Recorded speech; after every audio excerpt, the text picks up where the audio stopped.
الحمدللہ رب العالمین والصلاة والسلام علی اشرف الانبیاء والمرسلین نبینا و حبیبنا محمد وعلی آلہ وصحبہ اجمعین، اما بعد، اعوذ باللہ من الشیطان الرجیم، بسم اللہ الرحمن الرحیم۔ ان الذين يرمون المحصنات الغافلات المؤمنات لعنوا في الدنيا والآخرة ولهم عذاب عظیم۔ جو لوگ پاک دامن بے قصور مومنہ عورتوں پر تہمت لگاتے ہیں وہ دنیا اور آخرت میں ملعون ہیں، یعنی ان پر دونوں جہان میں اللہ کی لعنت ہے اور ان کے لیے بڑا بھاری عذاب ہے۔ رب اشرح لی صدری ویسر لی امری واحلل عقدۃ من لسانی یفقہوا قولی، سبحانک لا علم لنا الا ما علمتنا انک انت العلیم الحکیم۔ اللہم صلی علی محمد وعلی آل محمد کما صلیت علی ابراہیم وعلی آل ابراہیم انک حمید مجید۔ اللہم بارک علی محمد وعلی آل محمد کما بارکت علی ابراہیم وعلی آل ابراہیم انک حمید مجید۔ معزز اور محترم سامعین، گزشتہ ہفتے ہم نے سورہ حجرات کی 2 آیات کی روشنی میں آفات اللسان یعنی زبان کے گناہ اس موضوع پہ ان آیات کا مطالعہ کیا تھا۔ آج کا درس قرآن اسی موضوع کا تسلسل ہے کہ زبان کے گناہوں میں جن چیزوں کا ذکر ہوا تھا اس کے علاوہ جن چیزوں کا قرآن و سنت کے اندر ذکر ملتا ہے، انشاءاللہ آج ہم ان کا مطالعہ کریں گے۔ آپ سے عرض کیا تھا کہ زبان اللہ تعالیٰ کی بے شمار نعمتوں میں سے ایک انتہائی اہم نعمت ہے، اور آخرت میں اس کے بارے میں بڑی شدید باز پرس ہوگی، اس لیے ہمیں اپنی زبان کی حفاظت کرنا چاہیے اور اللہ اور رسول کی ہدایات کے مطابق اس نعمت کو استعمال کرنا چاہیے۔ یہ بھی عرض کیا گیا تھا کہ زبان کی حفاظت کی ضمانت پہ اللہ کے رسول صلی اللہ علیہ وسلم نے جنت کی ضمانت دی ہے، اور زبان کی خرابی آخرت کی بربادی کا باعث ہے۔ زبان کے گناہوں میں سے جن کا ہم نے پچھلی دفعہ تذکرہ کیا تھا ان میں تمسخر اور استہزاء، عیب لگانا، طعنے دینا، عیب چینی کرنا، برے نام رکھنا، برا گمان یعنی تجسس کرنا اور غیبت کرنا۔ ابھی جو میں نے آپ کے سامنے آیت مبارکہ تلاوت کی ہے، اس آیت مبارکہ میں بھی جس گناہ کا ذکر کیا گیا ہے یعنی تہمت لگانا، اس کا تعلق بھی آدمی کی زبان سے ہے، اور تہمت لگانا جیسا کہ آپ سن چکے ہیں بہت بڑا گناہ ہے۔ اللہ نے جن گناہوں کے اوپر آخرت میں جہنم کی سزا کا ذکر کیا ہے یا دنیا میں ان گناہوں کے ارتکاب پر لعنت بھیجی ہے، علماء فرماتے ہیں کہ وہ گناہ کبیرہ گناہ شمار ہوتے ہیں۔ تو کبیرہ گناہ بہت بڑا جرم ہے اور اس کی بڑی سنگین سزا ہے، اللہ یہ کہ آدمی سچے دل سے خلوص کے ساتھ اللہ کے سے توبہ کر لے اور اللہ اس کے گناہوں کو معاف کر دے۔ تو اللہ تعالیٰ نے اس آیت مبارکہ میں ارشاد فرمایا کہ جو لوگ بولی بالی پاک دامن بے قصور عورتوں پر تہمت لگاتے ہیں وہ دنیا اور آخرت میں ملعون ہیں، اللہ کی ان پہ اوپر لعنت ہے، اور آخرت میں ان کے لیے بڑا بھاری عذاب ہے جو اللہ نے تیار کر رکھا ہے۔ تو اس گناہ کا تعلق بھی زبان سے ہے کہ آدمی جو ہے وہ کسی خاتون کے اوپر اس طرح کی تہمت لگا دے جس کے بارے میں اسے حقیقت کا علم نہ ہو، اور خواہ مخواہ کسی کو بدنام کرنے کے لیے اپنی زبان آلودہ کریں اور اس تہمت کی وجہ سے اللہ کی لعنت کا مستحق ٹھہریں۔ نبی صلی اللہ علیہ وسلم نے تہمت لگانے کو ان گناہوں میں شمار کیا ہے جن کے بارے میں آپ نے ارشاد فرمایا کہ یہ انسان کو ہلاک اور تباہ و برباد کر دینے والے گناہ ہیں۔ اور طبرانی کی ایک روایت ہے کہ کسی پاک دامن بے گناہ عورت پر تہمت لگانا برسوں کی عبادت کو برباد کر دیتا ہے۔ اس طرح زبان کے گناہوں میں ایک گناہ فحش باتوں کو، فحش چیزوں کو یا فحش پھیلانے والے جو بھی چیزیں ہیں ان کو پھیلانا اور ان کی تشہیر کرنا، یہ بھی زبان کا گناہ ہے اور بہت بڑا گناہ ہے۔ قرآن مجید میں اس پہ بھی بڑی شدید وعید آئی ہے۔ اللہ تعالیٰ فرماتے ہیں ان الذین یحبون ان تشیع الفاحشۃ فی الذین آمنوا لہم عذاب علیم فی الدنیا والآخرہ واللہ یعلم وانتم لا تعلمون۔ اللہ فرماتے ہیں کہ جو لوگ اس بات کی خواہش رکھتے ہیں یا آرزو مند ہیں کہ وہ اہل ایمان میں بے حیائی کو پھیلائیں، ان کے لیے اللہ نے دنیا اور آخرت میں دردناک عذاب تیار کر رکھا ہے۔ اللہ جانتا ہے اور تم لوگ نہیں جانتے۔ تو آپ دیکھیں کہ یہ فحش اور بے حیائی، فحاشی، عریانی جسے ہم کہتے ہیں، اس کی تشہیر کرنا، اس کو پھیلانا اور مسلمان معاشروں کو اس کے ذریعے سے تباہ و برباد کرنا، یہ بھی زبان کا گناہ ہے اور اس پہ کتنی شدید وعید اللہ تعالیٰ کی طرف سے آئی ہے۔ اور رسول اللہ صلی اللہ علیہ وسلم نے یہ بات بھی ارشاد فرمائی کہ فحش بات کہنے والا اور اس بات کو آگے دوسروں تک پہنچانے والا، یہ دونوں برابر کے مجرم ہیں، کیونکہ وہ بھی اس فحاشی کو پھیلانے کا جو ہے وہ مرتکب ہو رہا ہے۔ اس میں اگر آج ہم دیکھیں تو خاص کر جو ہمارا میڈیا ہے وہ اس میں بالکل عروج پہ پہنچا ہوا ہے کہ وہ ہر قسم کی فحاشی، عریانی اور بے حیائی جو ہے، خاص کر الیکٹرانک میڈیا اور پرنٹ میڈیا بھی جو ہے وہ اس سے پیچھے نہیں ہے۔ عریاں تصاویر اور اشتہارات اور کن کن طریقوں سے جو ہے وہ فحاشی، عریانی اور بے حیائی جو ہے اس کو پھیلایا جا رہا ہے۔ تو یہ بہت بڑا گناہ ہے اور اس پر اللہ تعالیٰ کی طرف سے شدید وعید جو ہے وہ آئی ہے۔ اس طرح مسلمان کو ایذا پہنچانا، جیسا کہ آپ حدیث مبارکہ سن چکے ہیں کہ نبی صلی اللہ علیہ وسلم سے سوال کیا گیا کہ ایک بہترین مسلمان کون ہے، تو آپ نے فرمایا المسلم من سلم المسلمون من لسانہ و یدہ، جس کے ہاتھ اور زبان سے دوسرے مسلمان محفوظ رہیں۔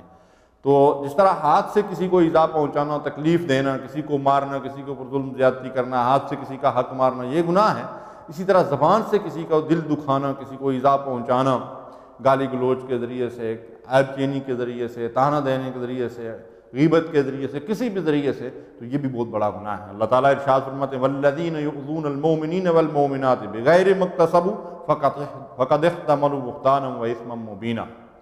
جو لوگ مومن مردوں اور مومنہ عورتوں کو بے قصور، بغیر کسی جرم کے، ایسا گناہ جو ان سے سرزد نہ ہوا ہو، ان کے سر تھوپتے ہیں، وہ بھی بہت بڑے گناہ کے مرتکب ہوتے ہیں۔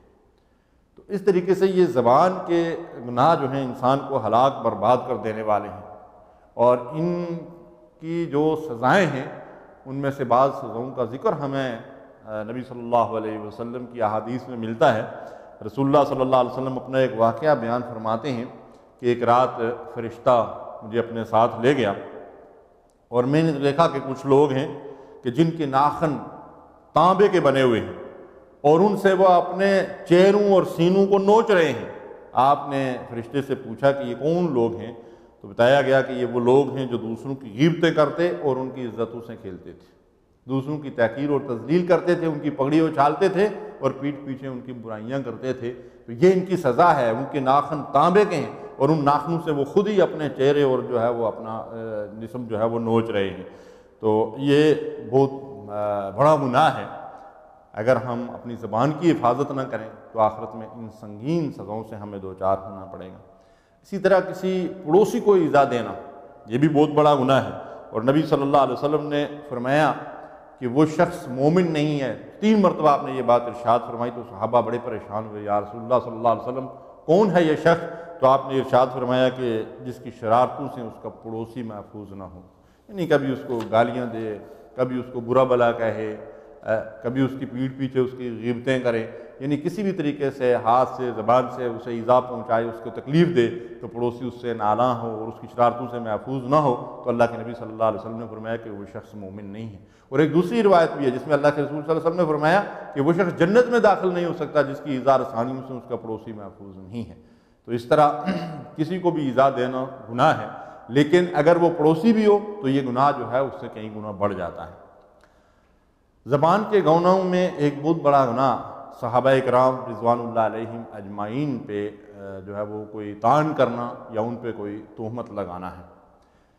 ہم سن چکے ہیں کہ کسی بھی شخص پہ طعن کرنا اور تہمت لگانا بہت بڑا گناہ ہے، اور صحابہ کرام رضوان اللہ علیہم اجمعین جو نبی کریم صلی اللہ علیہ وسلم کا دست و بازو بنے اور اللہ تعالیٰ نے ان کو شرف صحابیت سے نوازا اور ان کے مقام بلند اور عالی مرتبے کی ضمانت قرآن مجید کے اندر جا بجا دی گئی ہے، اور ان کو دنیا کے اندر ہی جنت کی بشارتیں دی گئی ہیں، اور اللہ تعالیٰ نے ان کو اپنی رضامندی کا پروانہ عطا فرمایا ہے۔ فرمایا رضی اللہ عنہم ورضوا عنہ، اللہ ان سے راضی ہوا اور وہ اللہ سے راضی ہوئے۔ تو جو لوگ ان پر طعن کرتے ہیں، ان کو برا برا کہتے ہیں، یا صحابہ کرام اور صحابیات میں سے کسی پر تہمت لگاتے ہیں، وہ بہت بڑے گناہ کا ارتکاب کرتے ہیں۔ اللہ کے نبی صلی اللہ علیہ وسلم نے فرمایا کہ میرے کسی صحابی کو برا مت کہو، مجھے اس ذات کی قسم جس کے قبضہ قدرت میں میری جان ہے، اگر تم میں سے کوئی احد پہاڑ کے برابر بھی سونا صدقہ کرے تو کسی ادنا درجے کے صحابی کے مقام کو بھی نہیں پہنچ سکتا۔ صحیحین کی یہ روایت ہے۔ اس لیے بڑے بد نصیب ہیں وہ لوگ کہ جو صحابہ کرام پر طعن کرتے ہیں اور ان کے بارے میں بدگمانیاں کرتے ہیں اور ان پر مختلف قسم کے الزام تراشیاں کرتے ہیں۔ اللہ کے رسول صلی اللہ علیہ وسلم نے فرمایا جس نے میرے کسی صحابی کو گالی دی اس پر اللہ کی، فرشتوں کی اور تمام انسانوں کی لعنت ہے، قیامت کے دن اس کا کوئی عمل اللہ کے ہاں قبول نہیں ہوگا۔ طبرانی کی یہ روایت ہے۔ ترمذی کی روایت ہے کہ خبردار میرے بعد میرے صحابہ کو برا بلا نہ کہنا، جو ان سے محبت کرے گا وہ میری محبت کی وجہ سے کرے گا، اور جو ان سے بغض رکھے گا وہ میرے ساتھ بغض کی وجہ سے ایسا کرے گا، اور جو ان کو ایذا اور تکلیف دے گا وہ مجھے ایذا دے گا، اور جو مجھے ایذا دے گا وہ اللہ تعالیٰ کو ایذا دے گا۔ یعنی گویا کہ کسی صحابی کو برا بھلا کہنا اللہ اور اللہ کے رسول کو ایذا پہنچانا اور تکلیف پہنچانا ہے، جو بہت بڑا گناہ ہے۔ اور اللہ اور اس کے رسول کو ایذا دینے والوں کے بارے میں قرآن مجید کے اندر اللہ ارشاد فرماتے ہیں والذین یؤذون اللہ ورسولہ لعنہم اللہ فی الدنیا والآخرۃ وأعد لہم عذابا مہینا۔ سورہ احزاب میں فرمایا کہ جو لوگ اللہ اور اس کے رسول کو ایذا پہنچاتے ہیں دنیا اور آخرت میں ان کے اوپر اللہ کی لعنت ہے، اور اللہ نے ان کے لیے دکھ دینے والا عذاب تیار کر رکھا ہے۔ تو اس لیے صحابہ کرام کی محبت، ان کی عزت اور ان کا احترام ہر مومن کے دل کے اندر ہونا چاہیے کہ یہ ہمارے ایمان کا حصہ ہے، اور ان کے بارے میں دل کے اندر کوئی میل رکھنا یہ بہت بڑا گناہ ہے، اور زبان درازی کرنا یہ تو کبیرہ گناہ ہے، اور جس پر اللہ تعالیٰ کی لعنت اور فرشتوں کی لعنت اور تمام انسانوں کی لعنت برستی ہے۔ زبان کے گناہوں میں غیبت ہی کی طرح چغلی، جو غیبت ہی کی ایک دوسری قسم ہے، اور بعض علماء نے لکھا ہے کہ غیبت جو آگ لگاتی ہے چغلی اس آگ کو بھڑکاتی ہے۔ یعنی غیبت یہ ہے کہ کسی کے پیٹھ پیچھے اس کی برائی بیان کرنا، اور چغلی یہ ہے کہ جہاں پہ اس کی برائی بیان کی گئی ہے وہاں سے ایک آدمی اس بات کو لے جا کر اس آدمی سے وہ تذکرہ کرے اس کا جس کے بارے میں بات کی گئی ہے۔ یعنی اس کا مقصد صرف اور صرف لگائی بجائی ہوتا ہے، اور دو افراد کو یا دو خاندانوں کو یا دو قوموں کو جو ہے وہ آپس میں لڑانا اور اختلاف اور انتشار پھیلانا۔ ایک چغلخور آدمی جو ہے وہ بہت بڑے گناہ کا ارتکاب کرتا ہے۔ یہی وجہ ہے کہ اللہ کے نبی صلی اللہ علیہ وسلم نے دو قبروں کے قریب سے گزرتے ہوئے ارشاد فرمایا کہ ان قبر والوں کو عذاب ہو رہا ہے، اور ارشاد فرمایا کہ ایک چغلی کھاتا تھا اور دوسرا جو ہے وہ پیشاب کے چھینٹوں سے جو ہے وہ احتیاط نہیں کرتا تھا، اس وجہ سے ان کو عذاب ہو رہا ہے۔ قرآن مجید میں بھی بڑی شدید وعید آئی ہے چغل خور کے لیے، اور رسول اللہ صلی اللہ علیہ وسلم نے فرمایا کہ چغل خور جنت میں داخل نہیں ہوگا، یعنی چغلی کھانے والا جنت میں داخل نہیں ہوگا۔ اور آپ جانتے ہیں کہ جیسا غیبت کے مرض میں ہم مبتلا ہیں، اسی طرح یہ چغلی کا کام بھی اکثر و بیشتر لوگ کرتے ہیں، جو بہت بڑا گناہ ہے، اور اس سے اللہ اور رسول کی ناراضگی ہوتی ہے۔ ہمیں چاہیے کہ اس گناہ سے بھی اپنی زبان کی حفاظت کریں۔ نجوہ ایک گناہ ہے۔ نجوہ کے معنی ہوتے ہیں خسر پسر کرنا، سرگوشیاں کرنا، اور اللہ تعالیٰ نے اس سے منع فرمایا، ارشاد فرمایا انما النجوى من الشیطان، یہ شیطانی فعل ہے، جو ہے وہ خسر پسر کرنا۔ اور جو ہے کئی مجلس کے اندر لوگ بیٹھے ہوئے ہیں تو وہاں دو آدمی آپس میں جب ایک دوسرے کے کان میں بات کرتا ہے تو وہ مجلس والے یہ سوچتے ہیں کہ یار اگر یہ بات کوئی مناسب ہوتی تو ان کو سامنے کرنی چاہیے تھی، یہ آپس میں کوئی بات کر رہے ہیں، ہر آدمی کو یہ شک پڑے گا کہ شاید یہ کوئی غلط بات یا کوئی غلط منصوبہ جو ہے وہ منا رہے ہیں۔ اور خاص کر اگر وہ سرگوشی اللہ اور رسول کی نافرمانی کے معاملے میں ہے تو پھر تو وہ بہت بڑا گناہ ہے۔ تو اس طرح سرگوشی، اور خاص کر اگر کسی مجلس کے اندر صرف 3 ہی افراد بیٹھے ہوں اور وہ آپس میں کوئی گفتگو کر رہے ہوں، تو ان میں سے اگر ایک آدمی جو ہے دوسرے کے کان میں بات کرے گا تو لازماً تیسرا شخص جو ہے وہ یہ سوچے گا کہ یہ میرے خلاف کوئی بات ہوئی ہے جس وجہ سے انہوں نے میرے سامنے اس کا تذکرہ نہیں کیا ہے۔ تو اس لیے اللہ تعالیٰ فرماتے ہیں کہ یہ شیطانی فعل ہے اور اس سے بھی جو ہے وہ اجتناب کرنا چاہیے۔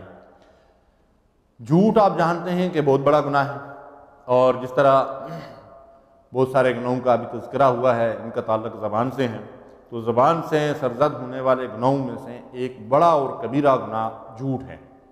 جھوٹ کے بارے میں آپ جانتے ہیں کہ قرآن و سنت کے اندر بڑی شدید وعید آئی ہے، الا لعنۃ اللہ علی الکاذبین، خبردار ہو جاؤ، سنو کہ جھوٹوں پہ اللہ تعالیٰ کی لعنت برستی ہے، جھوٹ بولنے والوں پہ اللہ تعالیٰ کی لعنت ہے۔ اور یہ جھوٹ کسی حالت میں بھی جائز نہیں ہے، کسی حالت میں بھی جائز نہیں ہے۔ بعض لوگ دوسروں کو ہنسانے کے لیے جب محفل سے جاتے ہیں تو وہاں جو ہے وہ لطیفے اور قصہ گوئی اور ادھر ادھر کی چھوڑتے ہیں، اور پھر وہ محفل کو جو ہے وہ خوب گرم کرنے کے لیے، دوسروں کو ہنسانے کے لیے پھر وہ من گھڑت جو ہے وہ کہانیاں سناتے ہیں اور جھوٹ بولتے ہیں۔ تو نبی صلی اللہ علیہ وسلم نے فرمایا کہ جو شخص کسی کو ہنسانے کے لیے جھوٹ بولے اس کے لیے ہلاکت ہے، ہلاکت ہے، ہلاکت ہے۔ 3 مرتبہ آپ نے یہ بات ارشاد فرمائی۔ اور مذاق میں بعض اوقات لوگ جھوٹ بولتے ہیں، اس سے بھی سختی سے منع کیا گیا۔ رسول اللہ صلی اللہ علیہ وسلم ایک گھر میں تشریف لے گئے تو ایک صحابی فرماتے ہیں کہ میں چھوٹی عمر کا تھا اور میری والدہ نے مجھے اپنی طرف مٹھی بند کر کے بلایا، تو رسول اللہ صلی اللہ علیہ وسلم نے ان سے پوچھا کہ تیری مٹھی میں کیا ہے، تو انہوں نے کھول کر دکھایا تو اس میں کھجور تھی۔ حضور نے فرمایا کہ اگر تیری مٹھی خالی ہوتی، یعنی چھوٹے بچوں کو گھروں کے اندر بلانے کے لیے بعض اوقات آدمی جیب کی طرف اشارہ کرتا ہے، ہاتھ بند، مٹھی بند کر کے ان کو اپنی طرف بلاتا ہے، اور وہ معصوم بچہ دوڑتا ہوا آتا ہے، وہ سمجھتا ہے کہ مجھے کچھ ملنے والا ہے، اور اگر آگے ہم اس کو جو ہے وہ ویسے ہی جو اپنی طرف بلا رہے ہیں تو یہ بھی ایک طرح کا دھوکہ ہے، اور بچوں کی تعلیم و تربیت کے اوپر جو ہے اس سے برا اثر پڑتا ہے۔ تو ہمیں اس چیز سے بھی جو ہے وہ احتیاط کرنا چاہیے، جبکہ اللہ کے رسول صلی اللہ علیہ وسلم نے فرمایا کہ اگر تیری مٹھی خالی ہوتی تو تیرے نامہ اعمال میں جھوٹ لکھا جاتا۔ تو اس سے آپ اندازہ لگائیے کہ جھوٹ سے اللہ کے رسول صلی اللہ علیہ وسلم نے کس حد تک جو ہے وہ ہمیں بچنے کی تاکید اور تلقین کی ہے۔ پھر آپ جانتے ہیں کہ جو منافق کی 3 نشانیاں رسول اللہ صلی اللہ علیہ وسلم نے بیان فرمائی ہیں، ان میں سب سے پہلی چیز جو ہے وہ جھوٹ بولنا ہے، اور قرآن مجید جا بجا اس بات کی شہادت دیتا ہے کہ ان المنافقین لکاذبون، کہ منافق جو ہیں وہ جھوٹے ہوتے ہیں۔ تو نفاق کی علامت جو ہے وہ جھوٹ ہے، یہیں سے نفاق کا آغاز ہوتا ہے، نفاق کا نقطہ آغاز جھوٹ ہے۔ تو جھوٹ سے اپنی زبان کی حفاظت کرنی چاہیے اور جھوٹ بولنے سے جو ہے وہ پرہیز کرنا چاہیے۔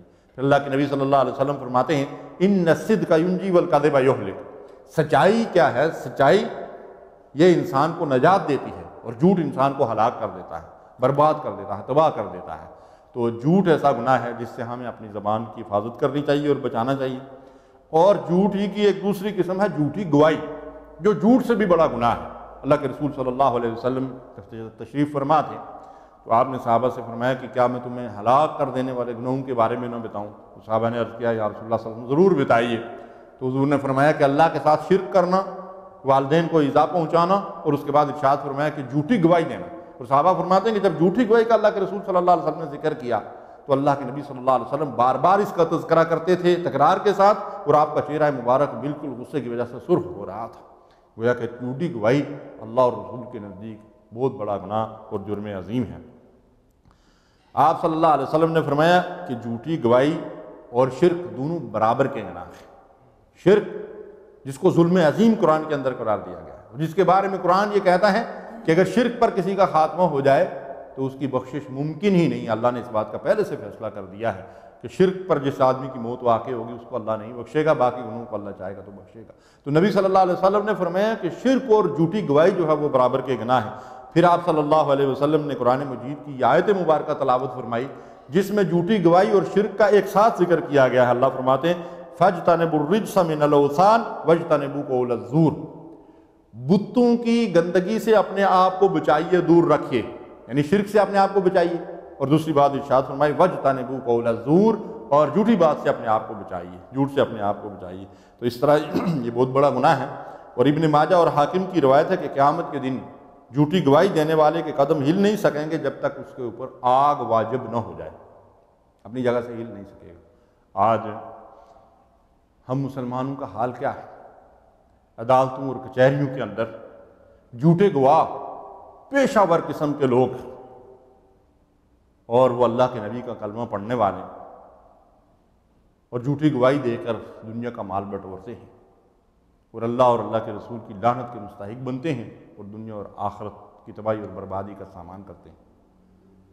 بلکہ اتنا ہی نہیں، وکیل پورے مقدمے جھوٹ کی بنیاد پہ بناتے ہیں، کسی فریق سے پیسے لے لیتے ہیں اور زمین کے کاغذات اور دوسرے معاملات ان کے اندر جو ہے وہ پورے مقدمے جھوٹ کی بنیاد پہ قائم کرتے ہیں، بناتے ہیں، اور پھر جس فریق کی وکالت کر رہے ہوتے ہیں، اس کی نمائندگی کر رہے ہوتے ہیں، پورے جھوٹ پر مبنی اس کی وکالت کرتے ہیں، اس کی حمایت کرتے ہیں، اور کوشش کرتے ہیں کہ اس سے زیادہ مال بٹورنے کے لیے اس کے حق میں فیصلہ کروا دیا جائے۔ تو یہ جھوٹ انسان کو ہلاک اور برباد کر دینے والا، تباہ کر دینے والا معاملہ ہے، اس سے اپنے آپ کو بچانا چاہیے۔ اسی طرح جھوٹ کی ایک اور قسم ہے جھوٹی قسم کھانا۔ جھوٹی قسم کھانا بہت بڑا گناہ ہے۔ قسم بغیر کسی شدید ضرورت کے نہیں کھانا چاہیے۔ نبی صلی اللہ علیہ وسلم نے قسم کھانے سے منع فرمایا ہے، اور اگر قسم کھانے کی ضرورت ہی ہو تو سچی قسم ہو تو قسم کھانا چاہیے، اور صرف اللہ کی قسم کھانا چاہیے۔ رسول اللہ صلی اللہ علیہ وسلم نے فرمایا، جس نے جھوٹی قسم کھا کر کسی مسلمان کا مال ناحق حاصل کیا، وہ اللہ سے اس طرح ملاقات کرے گا کہ اللہ اس پر غضبناک ہوں گا۔ جس پر اللہ غضبناک ہو جائے تو اس کی تو دنیا اور آخرت برباد ہو گئی۔ کس شخص پر اللہ غضبناک ہوگا؟ جو شخص جھوٹی قسم کھاتا ہے۔ اور دوسری روایت میں ہے کہ اللہ اس پر جنت حرام اور جہنم واجب کر دے گا۔ صحابہ نے عرض کیا کہ یا رسول اللہ صلی اللہ علیہ وسلم، جو چیز وہ کسی دوسرے کی جھوٹی قسم کھا کر لے رہا ہے اگر وہ معمولی چیز ہو تو پھر بھی اس کا حشر یہی ہوگا۔ تو حضور نے فرمایا کہ اگر پیلو کی لکڑی مسواک، اگر اس نے جھوٹی قسم کھا کر کسی کی ناحق لی ہے تو پھر بھی اس کی یہی سزا ملے گی۔ لیکن مسئلہ یہ نہیں ہے کہ چیز چھوٹی ہے یا بڑی، مسئلہ یہ کہ وہ جھوٹی قسم کھا کر انسان بہت بڑے گناہ کا ارتکاب کر رہا ہے، کہ اللہ کا نام لے کر وہ غلط بیانی کر رہا ہے، جھوٹ بول رہا ہے۔ اسی طرح جھوٹی قسم کھانا گناہ ہے، اس طرح غیر اللہ کی قسم کھانا بھی گناہ ہے، اور اس کا تعلق بھی زبان سے ہے۔ ظاہر قسم انسان زبان سے کھائے گا، غیر اللہ کی قسم سے مراد کیا ہے؟ قسم، پہلی بات تو نبی صلی اللہ علیہ وسلم نے فرمایا کہ تمہیں آبا و اجداد کی قسم کھانے سے منع کیا گیا ہے، بس جسے قسم کھانا ہی ہو وہ صرف اللہ کی قسم کھائے۔ بتائیں نا ہم لوگ بعض اوقات اولاد کی قسم، والدین کی قسم، فلاں کی قسم، رسول صلی اللہ علیہ وسلم کی قسم، کسی کی قسم کھانا جائز نہیں ہے۔ قسم صرف اللہ کی کھانا چاہیے، اگر کوئی مجبوری اور ضرورت اس کی ہو تو تب ہمیں قسم کھانا چاہیے۔ رسول اللہ صلی اللہ علیہ وسلم نے فرمایا کہ جس نے اللہ کے علاوہ کسی چیز کی قسم کھائی اس نے کفر کیا، اور دوسری روایت میں ہے شرک کیا۔ تو ہمیں اس طرح زبان کی حفاظت کرنا چاہیے، اور اللہ کے علاوہ کسی اور کی قسم نہیں کھانا چاہیے کہ یہ گناہ ہے۔ پھر قسم کے معاملے میں ایک اور چیز بھی ہے کہ قسم لوگوں نے تکیہ کلام بنا لیا ہے۔ اب دیکھیں کہ بات پر جو ہے وہ بعض لوگ خاص کر خرید فروخت کے معاملات میں جو ہے چھوٹی چھوٹی معمولی باتوں پہ بار بار لوگ قسم کھاتے ہیں، تو یہ گناہ ہے، اور قسم جو ہے وہ نہیں کھانا چاہیے۔ جہاں کہیں ضرورت ہو، مجبوری ہو، اگر عدالت میں کوئی کیس ہے، کوئی ایسا معاملہ ہے، کوئی گواہی دینی ہے، وہاں حاکم وقت ہے، قاضی ہے، جج ہے، وہ قسم دیتا ہے، تو اس صورت میں تو ظاہر آدمی کی مجبوری ہے، وہاں سچی قسم کھانا چاہیے اور صرف اللہ کی قسم کھانا چاہیے۔ اس طرح زبان کے گناہوں میں سے ایک گناہ وعدہ خلافی ہے۔ آپ کو معلوم ہے کہ نبی کریم صلی اللہ علیہ وسلم نے منافق کی جن 3 علامتوں کا ذکر کیا ہے ان میں سے ایک جھوٹ بولنا، اور دوسرا بددیانتی اور خیانت کرنا، اور تیسرا وعدہ خلافی کرنا۔ اور عہد اور وعدے کو پورا کرنے کی قرآن مجید کے اندر جا بجا تلقین کی گئی ہے، وَأَوْفُوا بِالْعَهْدِ إِنَّ الْعَهْدَ كَانَ مَسْئُولًا، عہد کو پورا کرو، وعدہ وفا کرو کہ عہد کے بارے میں تم سے بات پرس ہوگی۔ عہد خواہ لکھ پڑھ کے تحت ہوا ہو، زبانی ہوا ہو، کسی سے ہم نے کوئی بات کی ہو، کسی سے ہم نے کوئی وعدہ کیا ہو، کسی سے کوئی معاہدہ کیا ہو، تو ہر صورت میں اس کو پورا کرنا چاہیے، اس پہ پورا اترنا چاہیے، ورنہ میعاد پورے ہونے سے پہلے آدمی سے مزید مہلت لینا چاہیے تاکہ وعدہ خلافی نہ ہو۔ تو کسی آدمی سے کسی طرح کا بھی کوئی وعدہ ہو اس کو پورا کرنا چاہیے۔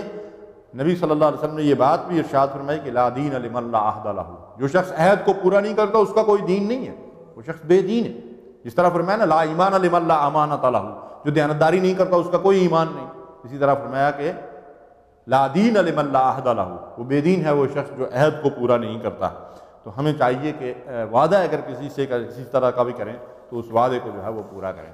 زبان کے گناہوں میں بد کلامی یعنی گالی گلوچ، زبان درازی کرنا، فحش باتیں کرنا اور فضول قصے کہانیاں لے کر بیٹھ جانا، اور اسی طرح سے غلط قسم کے جو ہے وہ لطیفے جن کے اندر غلط بیانی کی جاتی ہے اور بے فائدہ باتیں، یہ بھی سارے زبان کے گناہ ہیں. نبی صلی اللہ علیہ وسلم نے فرمایا کہ اللہ تعالیٰ اس شخص سے بغض رکھتا ہے.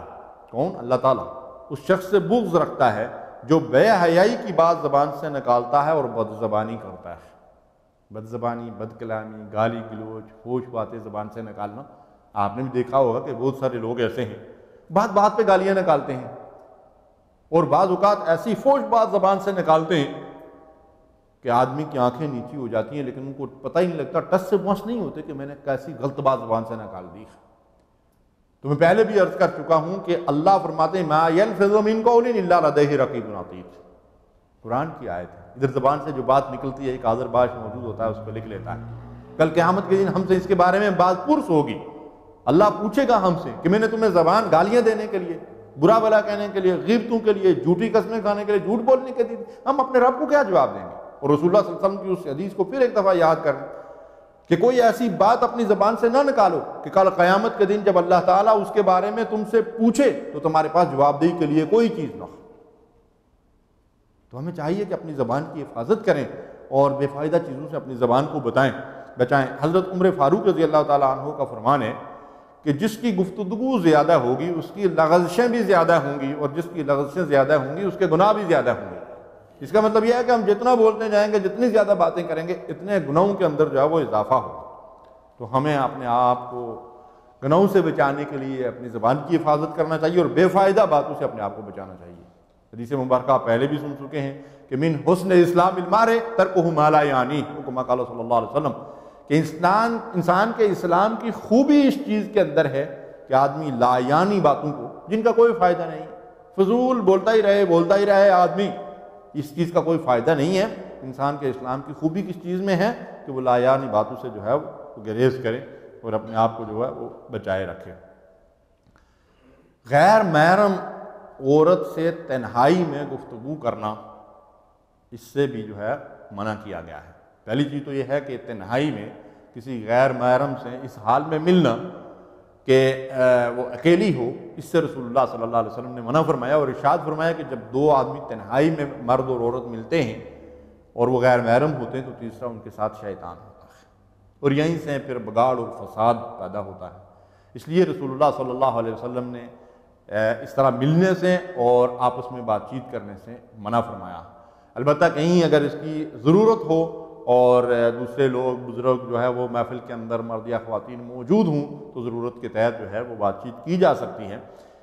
اسی طرح رسول اللہ صلی اللہ علیہ وسلم نے یہ بات بھی ارشاد فرمائی کہ اگر کوئی آدمی کسی غیر محرم عورت سے یا عورت مرد سے جو ہے وہ بات چیت کرتی ہے یا دونوں ایک دوسرے کو دیکھتے ہیں تو رسول اللہ صلی اللہ علیہ وسلم نے فرمایا کہ وہ ان کی بات چیت زبان کا زنا ہے اور ان کا دیکھنا آنکھ کا زنا ہے. اور پھر فرمایا کہ شرمگاہ یا تو اس کی تکذیب کرتی ہے یا اس کی تصدیق کر دیتی ہے.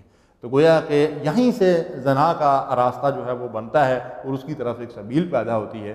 اس لیے اسلام اس بات کی اجازت نہیں دیتا کہ غیر محرم مرد اور عورتیں آپس میں ملیں، اور مخلوط مجالس اور محفلوں سے بھی اسلام منع کرتا ہے. تو ہمیں چاہیے کہ اللہ اور رسول کی جو ہدایات ہم تک پہنچیں، ہم ان کے اوپر عمل کریں تاکہ ہم معاشروں کو اور خاندانوں کو اور گھروں کو بربادی اور ہلاکت سے جو ہے وہ بچا سکیں. مبالغہ آرائی کرنا بھی زبان کا ایک گناہ ہے. مبالغہ آرائی سے مراد یہ ہے کہ بعض اوقات آدمی کوئی گفتگو کرتا ہے تو اس میں خلاف حقیقت بات جو ہے وہ کہا جاتا ہے. یعنی آپ کسی کو کسی بات سے منع کر رہے ہیں تو آپ کہہ رہے ہیں یار میں نے 1000 دفعہ جو ہے نا اس کو منع کیا ہے، تو یہ مبالغہ آرائی ہے. تو یہ بھی ایک طرح کا گناہ ہے، اس سے بھی اپنے آپ کو بچانا چاہیے. اور اسی طریقے سے کسی کی تعریف میں مبالغہ آرائی کرنا، پہلی چیز تو یہ ہے کہ کسی کی منہ پر تعریف کرنے سے ہی رسول اللہ صلی اللہ علیہ وسلم نے منع فرمایا۔ جہاں کوئی ناگزیر ضرورت ہو اور مجبوری ہو تو وہاں اگر تعریف مناسب انداز میں کر دی جائے تو علماء فرماتے ہیں حرج نہیں ہے، لیکن اس کو پسند نہیں کیا گیا۔ رسول اللہ صلی اللہ علیہ وسلم نے فرمایا کہ تعریف کرنے والوں کے منہ میں خاک ڈالو، یعنی کوئی جب کسی کے منہ پہ کسی کی تعریف کر رہا ہو تو اس کے منہ میں خاک ڈالو، مطلب یہ ہے کہ اس کا منہ بند کر دو، اس کو تعریف نہیں کرنا چاہیے، اس بات کو پسند نہیں کیا گیا۔ کیونکہ انسان بڑا کمزور ہے، آپ منہ پر جس آدمی کی جو ہے وہ بہت زیادہ تعریفیں شروع کر دیں گے وہ کسی غلط فہمی میں مبتلا ہو جائے گا، اس کے اندر تکبر پیدا ہو جائے گا، اپنی ذات کی بڑائی پیدا ہو جائے گی، کسی معاملے میں جس معاملے میں اس کی آپ تعریف کر رہے ہیں وہ سمجھے گا کہ میرے اندر یہ بڑی خوبی پیدا ہو گئی اور یہیں سے اس کی بربادی کا سامان اور آغاز ہو جائے گا۔ اسی طرح رسول اللہ صلی اللہ علیہ وسلم نے یہ بات بھی ارشاد فرمائی کہ جس شخص کی تم نے بے جا تعریف کی دراصل تم نے اس کی گردن کاٹ لی، یہ بخاری اور مسلم کی روایت ہے، یعنی گویا کہ اس کو تم نے ہلاک کر دیا، برباد کر دیا، تو اس سے ہمیں پرہیز کرنا چاہیے۔ اسی طریقے سے زبان کے گناہوں میں سے ایک گناہ یہ بھی ہے کہ بعض لوگ بیماری کی حالت میں یا موت یا نقصان وغیرہ کے وقت جو ہے وہ ایسے بے جا الفاظ زبان سے نکالتے ہیں جن سے اللہ اور اس کا رسول ناراض ہوتے ہیں اور جن سے ہمیں منع کیا گیا ہے۔ مثلاً کوئی شخص جو ہے وہ بیمار ہو جاتا ہے تو بعض بڑے بوڑھے خاص طور پر ایسا بھی کہہ دیتے ہیں کہ یہ بیماری اس کے بجائے مجھے لگ جاتی، میں نے کھا پی لیا ہے، ابھی یہ بچہ ہے، ابھی یہ چھوٹا ہے، یہ جوان ہے، تو یہ بات غلط ہے۔ آپ یہ کہنے کے بجائے یہ کہیں اللہ اس کو شفا دے، اللہ کے پاس شفا تو نہیں ختم ہو گئی کہ یہ بیماری مجھے لگ جائے، اللہ نے بیماریاں تھوڑی بانٹنی ہیں کہ جو وہ پوری ہو جائیں تو اس کے بجائے آپ کو لگا دے، تو دراصل یہ ساری جاہلیت کی باتیں ہیں، تو ایسی بات زبان سے نہیں نکالنا چاہیے۔ جیسا کہ رسول اللہ صلی اللہ علیہ وسلم ایک شخص کی عیادت کے لیے تشریف لے گئے تو آپ نے دیکھا کہ وہ شخص جو ہے وہ بالکل سوکھ کر کانٹا بن گیا ہے، تو اللہ کے رسول صلی اللہ علیہ وسلم نے اس سے پوچھا کہ اللہ کے بندے تو کوئی دعا تو نہیں کرتا تھا؟ تو وہ عرض کرتا ہے کہ یا رسول اللہ صلی اللہ علیہ وسلم میں ایک دعا کیا کرتا تھا کہ یا اللہ میرے گناہوں کی جو سزا دینی ہے وہ مجھے دنیا میں ہی دے دے تو آخرت کی سزا سے مجھے بچا لے۔ اپنی جگہ وہ آخرت کی سزا سے ڈرتا ہے، لیکن جو دعا مانگ رہا ہے وہ غلط طریقے سے مانگ رہا ہے۔ اللہ سے کیوں دعا مانگ رہا ہے کہ یا اللہ مجھے دنیا میں میرے گناہوں کی سزا دے دے؟ اللہ سے گناہوں کی معافی کیوں نہیں مانگتا ہے؟ تو یہ دراصل مانگنے کا اس کا ڈھنگ غلط ہے۔ تو اللہ کے رسول صلی اللہ علیہ وسلم نے فرمایا کہ اللہ نے ہمیں یہ دعا تعلیم دی ہے، ربنا آتنا فی الدنیا حسنہ وفی الآخرۃ حسنہ، دنیا اور آخرت کی بھلائیاں اللہ سے مانگو، دونوں جہاں میں اللہ سے جو ہے وہ گناہوں کی جو ہے سزا سے معافی مانگو تو اللہ تبارک و تعالیٰ معاف فرمانے والا ہے۔ تو ہمیں چاہیے کہ اپنی زبان کو بے جا استعمال نہ کریں، تو اس طرح کی بات جو ہے وہ زبان سے نکالنا جو ہے یہ مناسب نہیں۔ اسی طرح سے کسی کی موت واقع ہو جاتی ہے یا کوئی نقصان ہو جاتا ہے، آگ لگ جاتی ہے، ایکسیڈنٹ ہو، کوئی معاملہ ہو جاتا ہے، تو اس کے بعد بعض لوگ یہ کہتے ہیں کسی کی موت پر کہتے ہیں یار فلاں آدمی کی بے وقت موت۔ آپ اخباروں کے اندر جو ہے بڑے بڑے لیڈروں کے بیان پڑھیں گے کہ فلاں آدمی کی بے وقت موت سے اتنا نقصان ہو گیا، اور یار بے وقت موت کبھی آ بھی سکتی ہے؟ اللہ نے موت کا وقت مقرر کیا ہوا ہے، آپ کے پاس کہاں سے وہی آئی کہ یہ بے وقت موت مرا ہے؟ اللہ نے تو اس کی موت کا وہی وقت مقرر کیا ہوا تھا، اس لیے وہ بالکل وقت پہ مرا ہے، اس کی موت کا وہی۔ تو بے وقت موت کہنا یہ گناہ، اپنی زبان کو اس گناہ سے بچانا چاہیے۔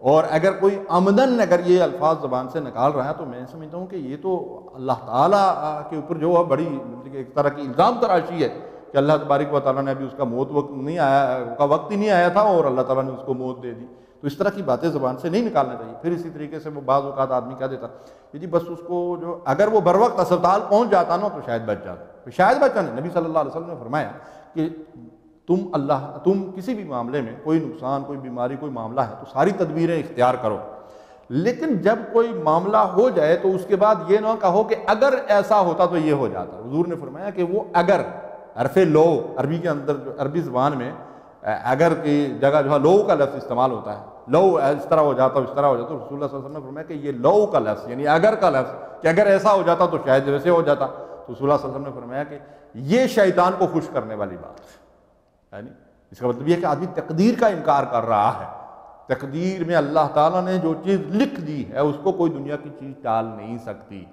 اس نے ہو کر رہنا ہے۔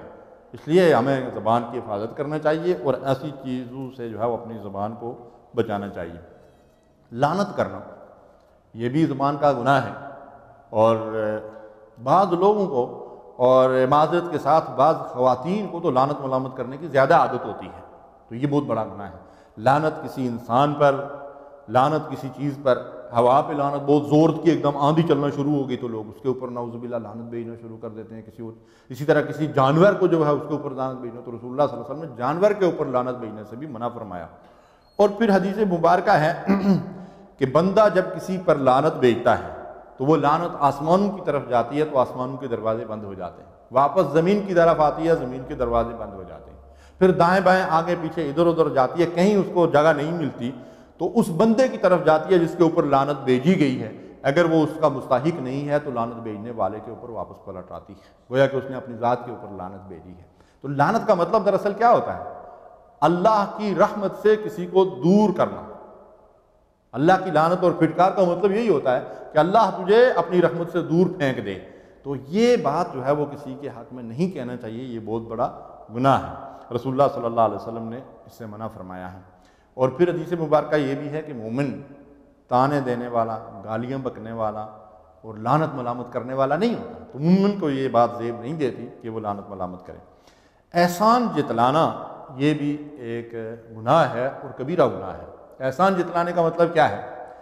کسی آدمی کی کسی مشکل وقت میں آپ نے مدد کی اور کسی موقع پر آپ نے اسے احسان جتلا دیا کہ میں نے تو فلاں موقع پر تیری مدد کی تھی، میں نے تیری ضرورت پوری کی تھی، میں نے تیرا فلاں کام کر دیا تھا.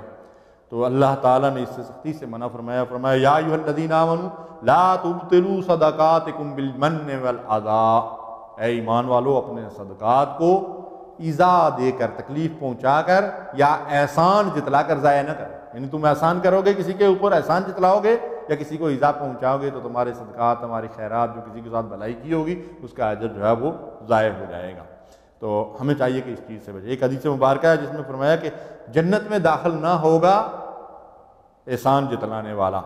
تو احسان جتلانے والے کا اجر بھی ضائع ہو جاتا ہے اور اس کا الٹا جو ہے وہ وبال بن جاتا ہے. تو کبھی کسی کے اوپر نیکی کر کے، کسی کے ساتھ بھلائی کر کے اس کا احسان نہیں جتلانا چاہیے، اس کو شرمندہ نہیں کرنا چاہیے. یہ زبان کے گناہوں میں سے ایک بڑا گناہ ہے. بغیر علم کے فتوے دینا. جو لوگ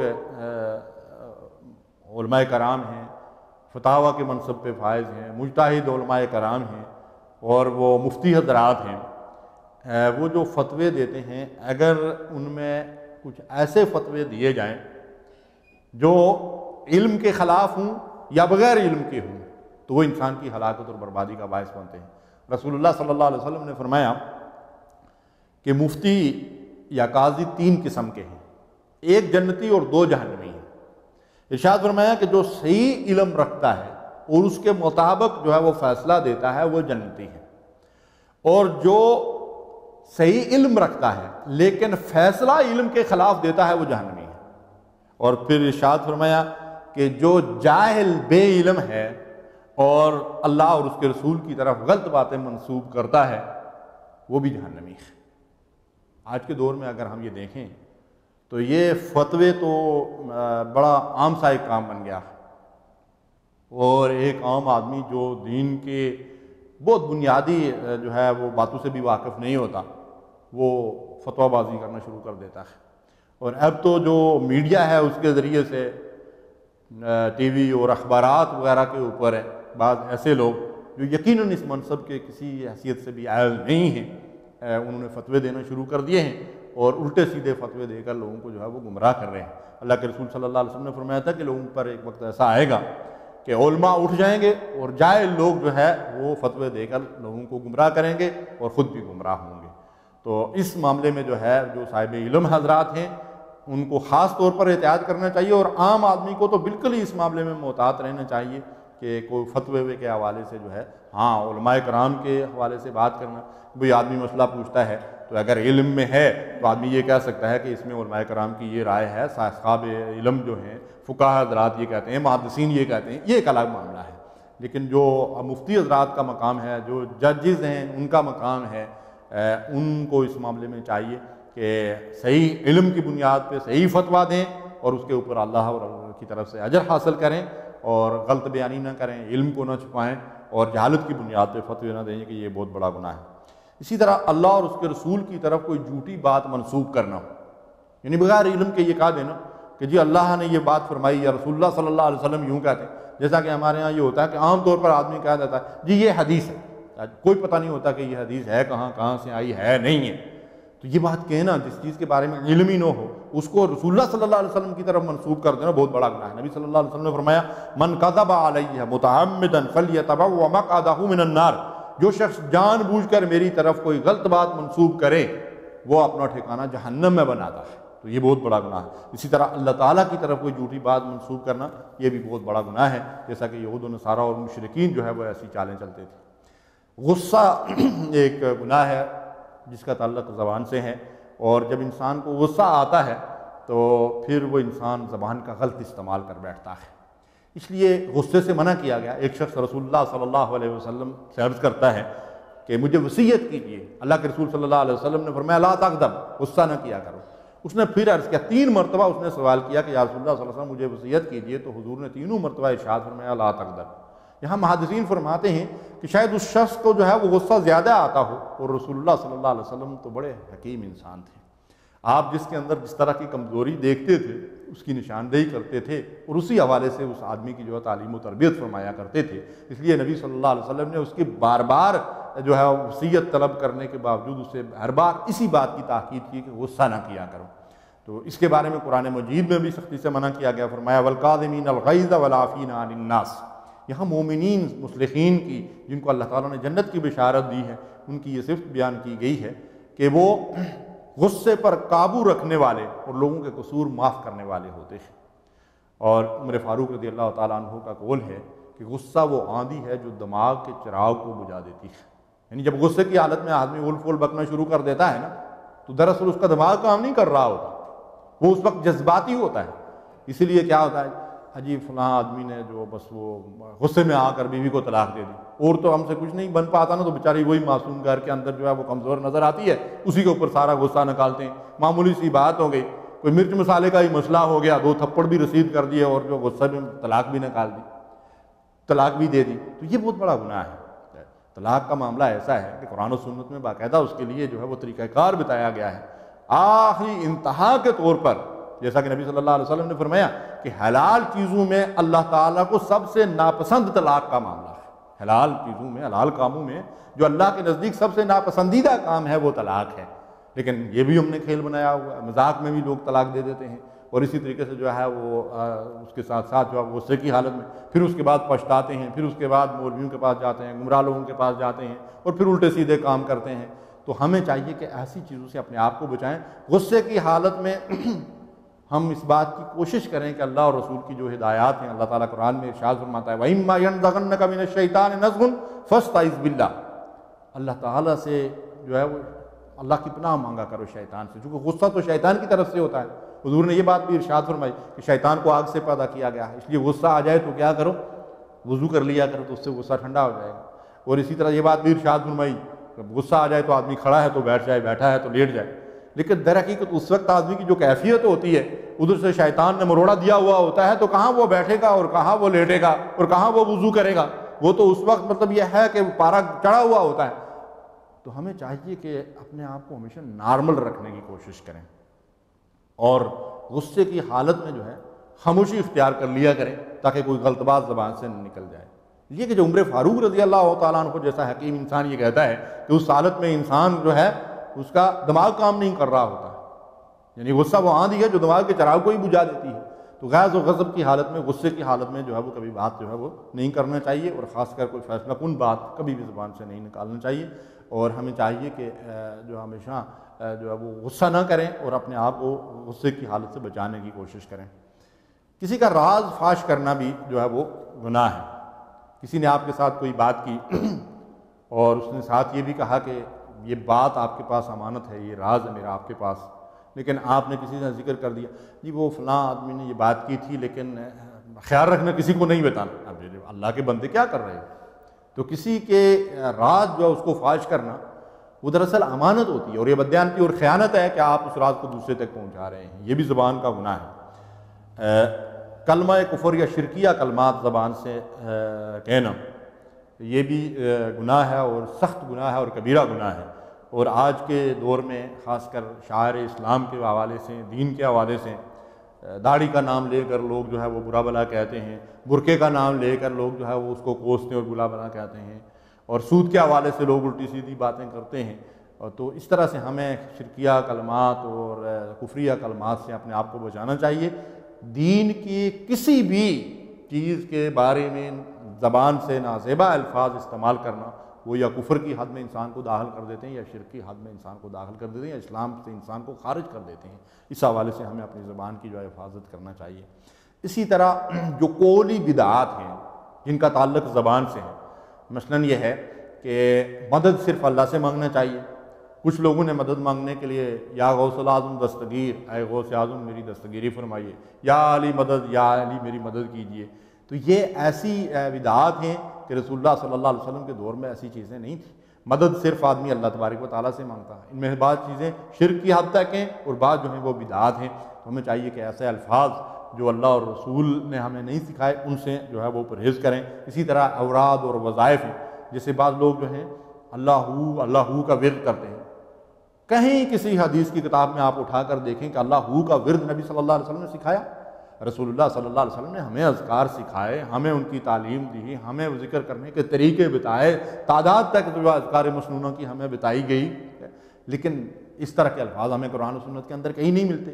کیا جو اذکار رسول اللہ صلی اللہ علیہ وسلم نے تعلیم دیے ہیں ان کے اوپر عمل کر کے ہم اپنے رب کو راضی نہیں کر سکتے؟ وہ اس کے لیے کافی نہیں ہے کہ ہم بدعات اور خرافات کو ایجاد کریں۔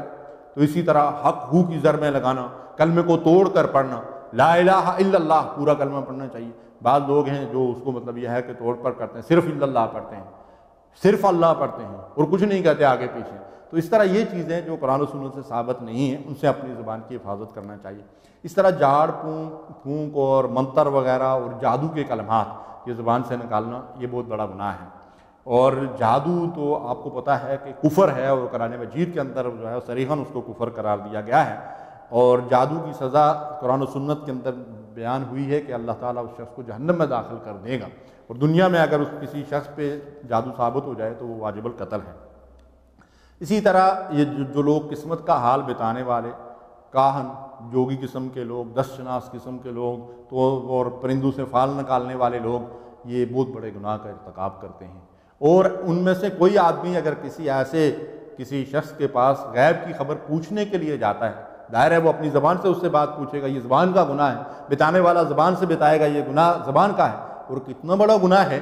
اللہ کے رسول صلی اللہ علیہ وسلم نے فرمایا کہ اگر کوئی آدمی کسی فال نکالنے والے کے پاس جو غیب کی خبر بتاتا ہے، کسی دس شناس کے پاس چلا گیا اور اس سے کوئی غیب کی بات دریافت کی، رسول اللہ صلی اللہ علیہ وسلم نے فرمایا 40 دن تک اللہ اس کی نماز قبول نہیں فرماتے، اور اگر اس بات کی تصدیق کی جو اس نے بتائی تو رسول اللہ صلی اللہ علیہ وسلم فرماتے ہیں کہ اس نے قرآن کا انکار کر دیا۔ یعنی ایسے جھوٹے لوگوں کے پاس جا کر اگر ہم ان سے غیب کی خبریں دریافت کرتے ہیں اور پھر ان کو سچا بھی سمجھتے ہیں تو اس کا مطلب یہ ہے کہ ہم رسول اللہ صلی اللہ علیہ وسلم پر نازل ہونے والی وحی کے منکر ہیں۔ کتنا بڑا گناہ ہے، تو ان گناہوں سے اپنے آپ کو بچانا چاہیے۔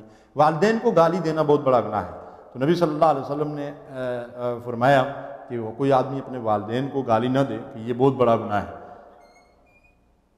رسول اللہ صلی اللہ علیہ وسلم سے لوگوں نے سوال کیا کہ کوئی ایسا بھی ہوگا جو والدین کو گالی دیتا ہے؟ تو حضور نے فرمایا کہ جب تم کسی کے والدین کو گالی دیتے ہو تو وہ پلٹ پر تمہیں گالی دیتا ہے، تو یہ بھی گویا والدین کو گالی دینا۔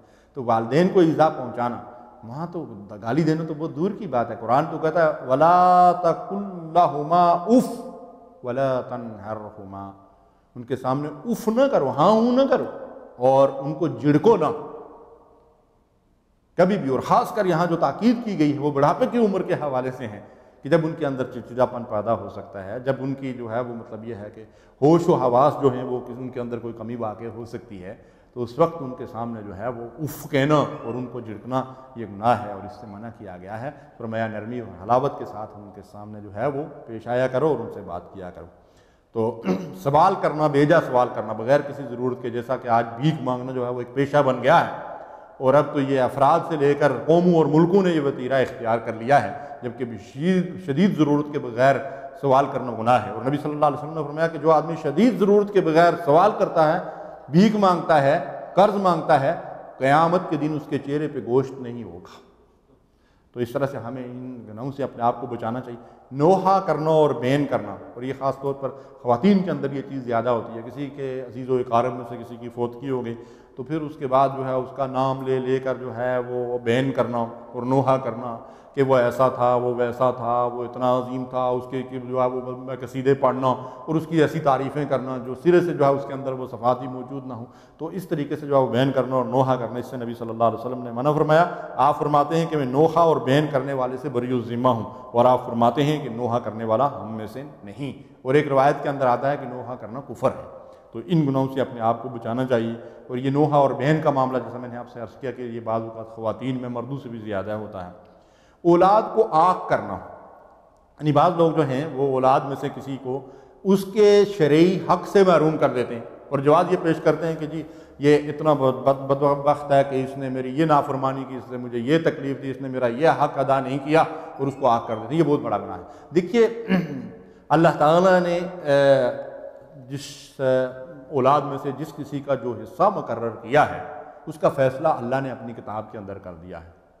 للذکر مثل حظ الانثیین، بیٹیوں کے مقابلے میں بیٹوں کا حصہ جو ہے وہ دگنا ہے. تو یہ اللہ کی تقسیم ہے. کسی فرد کو، کسی شخص کو یہ حق نہیں پہنچتا کہ اولاد میں سے کسی سے کسی ناراضگی کی وجہ سے اس کی حق تلفی کرے. رسول اللہ صلی اللہ علیہ وسلم نے فرمایا کوئی مرد اور عورت 60 سال تک اللہ کی عبادت میں گزارتے ہیں اور آخری وقت میں کسی جو ہے حقدار کو وراثت سے محروم کر کے غلط وصیت کی وجہ سے جہنم کے مستحق بن جاتے ہیں. مرنے سے پہلے ایسی وصیت کر جاتے ہیں کہ وہ کسی حقدار کو اس کے حق سے محروم کر دیتے ہیں اس وصیت کی وجہ سے، تو فرمایا اس کی وجہ سے وہ جہنم میں چلے جاتے ہیں. اس طرح بددعا دینا بھی زبان کا گناہ ہے. کسی کو بددعا نہیں دینا چاہیے، خاص کر والدین اولاد کے حق میں. بعض اوقات انسان کا دل دکھ جاتا ہے، کوئی مسئلہ ہو جاتا ہے، لیکن بددعا ہو سکتا ہے وہی قبولیت کا وقت ہو. اللہ کے رسول صلی اللہ علیہ وسلم نے منع فرمایا کہ کوئی کسی کے حق میں بددعا نہ کرے. قطع رحمی کرنا یعنی تعلقات کو توڑ دینا. معمولی باتوں پہ یہ ہوتا ہے کہ لوگ قطع رحمی کی قسم کھا بیٹھتے ہیں جی کہ اب تو میں تیری قبر پہ نہیں آؤں گا، اب تیری کسی غم کے اندر شریک نہیں ہوں گا. تو قریبی عزیزوں اور رشتہ داروں سے، دوست احباب سے تعلقات توڑنا یہ بہت بڑا گناہ ہے. اس سے نبی صلی اللہ علیہ وسلم نے منع فرمایا ہے. سنی سنائی باتوں کو آگے پھیلانا یہ بہت بڑا گناہ ہے. نبی صلی اللہ علیہ وسلم نے فرمایا کہ آدمی کے جھوٹا ہونے کے لیے اتنی بات کافی ہے کہ وہ سنی سنائی بات کو آگے پھیلائے. اس طرح قول و فعل کا تضاد جو ہے یہ بھی زبان کا گناہ ہے اور بہت بڑا گناہ ہے. قرآن مجید اور احادیث کے اندر اس سے سختی سے منع کیا گیا ہے. منافقین کے بارے میں ارشاد فرمایا یقولون بألسنتہم ما لیس فی قلوبہم، وہ زبان سے وہ باتیں کہہ رہے ہوتے ہیں جو ان کے دل کے اندر نہیں ہوتی ہیں. تو یہ قول و فعل کا تضاد ہے کہ دل کے اندر کچھ اور ہو اور زبان سے آدمی کچھ کہے. مثلا یہ ہے کہ ایک منافق آ کر رسول اللہ صلی اللہ علیہ وسلم سے یہ کہتا ہے کہ میں گواہی دیتا ہوں کہ آپ اللہ کے رسول ہیں. قرآن کہتا ہے کہ اللہ جانتا ہے کہ آپ اللہ کے رسول ہیں، لیکن وہ منافق جھوٹا ہے، یعنی جو بات زبان سے وہ کہہ رہا ہے دل اس کی تصدیق نہیں کر رہا ہے. تو اس طرح سے اللہ فرماتے ہیں یا ایھا الذین آمنوا لم تقولون ما لا تفعلون، تم وہ بات کیوں کہتے ہو جو کرتے نہیں ہو. کبر مقتا عند اللہ ان تقولوا ما لا تفعلون، اللہ کے نزدیک بہت بڑا گناہ ہے کہ تم وہ باتیں زبان سے کرو جن کے اوپر عمل نہ کرو. تو اس قول و فعل کا تضاد جو ہے وہ بہت بڑا گناہ ہے. اسی طرح ایک چیز اس سے ملتی جلتی دو رخا پن ہے، یہ بہت بڑا گناہ ہے. اس کو ذو الوجہین جو ہے وہ نبی صلی اللہ علیہ وسلم نے فرمایا، دو چہروں والا، یعنی ایک آدمی کے ساتھ آتا ہے، ایک آدمی کے پاس آتا ہے، جیسا قرآن مجید کے اندر جو ہے یہودیوں کا ذکر کیا گیا ہے یا مشرکین و منافقین کا ذکر کیا گیا کہ مسلمانوں کے پاس آتے تھے تو ان کا ایک چہرہ ہوتا تھا اور اپنے جو ہے متواریوں کے پاس جاتے تھے تو ان کا دوسرا چہرہ ہوتا تھا. تو اس طرح سے دو رخا پن، ذو الوجہین، دو چہروں والا، اس کے لیے بڑی شدید وعید جو ہے وہ حدیث کے اندر آئی ہے. نبی صلی اللہ علیہ وسلم نے ارشاد فرمایا کہ قیامت کے دن بدترین حالت میں اس شخص کو پاؤ گے جو دو چہروں کے ساتھ لوگوں سے ملتا ہے، ایک کے ساتھ کچھ کہتا ہے دوسرے کے ساتھ کچھ کہتا ہے. اور اسی طرح دوسری روایت ہے ابو داؤد کی کہ جو دنیا میں لوگوں کے ساتھ دو رخا پن کرتا ہے قیامت کے دن اس کے منہ میں آگ کی دو زبانیں ہوں گی. آگ کی دو زبانیں اس کے منہ میں ہوں گی جو دنیا کے اندر دو رخا پن، دو زبانوں والا ہے. اسی طرح سے فتنہ پھیلانا، یعنی کوئی ایسی بات کرنا جس سے جو ہے وہ فتنہ پھیلے، یہ بہت بڑا گناہ ہے. اور فتنے کو قرآن مجید نے قتل سے بڑا گناہ قرار دیا ہے، چونکہ بعض اوقات فتنے سے وہ آگ بھڑکتی ہے جو قتل سے بھی نہیں بھڑکتی. تو اس لیے زبان کو ہمیشہ احتیاط سے استعمال کرنا چاہیے. آپ حدیث مبارکہ سن چکے ہیں کہ رسول اللہ صلی اللہ علیہ وسلم نے فرمایا کہ بعض اوقات آدمی زبان سے بات نکالتا ہے اور اس بات کی وجہ سے وہ جہنم کا مستحق بن جاتا ہے، اور بعض اوقات آدمی بھلائی کی بات کرتا ہے اور اس کی وجہ سے اللہ اس پہ جنت واجب کر دیتی ہے. تو فتنے فساد پھیلانے والی بات جو ہے وہ زبان سے نہیں نکالنا چاہیے. اور اسی طریقے سے تکبر سے کسی کے اوپر دھونس جمانے کے لیے زور شور سے جو ہے مطلب یہ ہے کہ آوازیں نکالنا، اس کو اللہ اور اللہ کے رسول نے پسند نہیں کیا۔ قرآن مجید میں ارشاد فرمایا وَلَا تُصَغِّرْ خَدَّكَ لِلنَّاسِ، لوگوں سے گال پھلا پھلا کر باتیں نہ کریں۔ جیسے کہ بعض لوگ ہوتے ہیں اپنی چودھاہٹ قائم کرنے کے لیے تکبر اور غرور کے ساتھ کمزوروں کو جو ہے وہ دباؤ ڈالنے کے لیے خوب زور زور سے آوازیں نکال دیں، تو اللہ تعالیٰ فرماتا ہے ان انکر الاصوات لصوت الحمیر، سب سے بری آواز اس کی گدھے کی آواز ہے۔ تو اس طریقے سے آوازیں نکالنا اس کو بھی اللہ اور اس کے رسول نے پسند نہیں کیا ہے۔ تو زبان کے گناہوں میں سے بے شمار گناہ ہیں جن کا علماء نے ذکر کیا ہے، ان میں سے چند ایک کا میں نے ذکر کیا ہے جن کی تعداد تقریباً 40-42 تک پہنچتی ہے۔ اللہ رب العالمین سے دعا ہے کہ وہ ہم سب کو ان گناہوں سے بچنے کی توفیق عطا فرمائے، اور ہمیں اس بات کی توفیق دے کہ ہم اپنی زبان کی حفاظت کر کے اللہ اور اس کے رسول کی رضا کو حاصل کر سکیں۔ وآخر دعوانا الحمد للہ رب العالمین، وصلی اللہ علی نبینا محمد وعلی آلہ وصحبہ اجمعین۔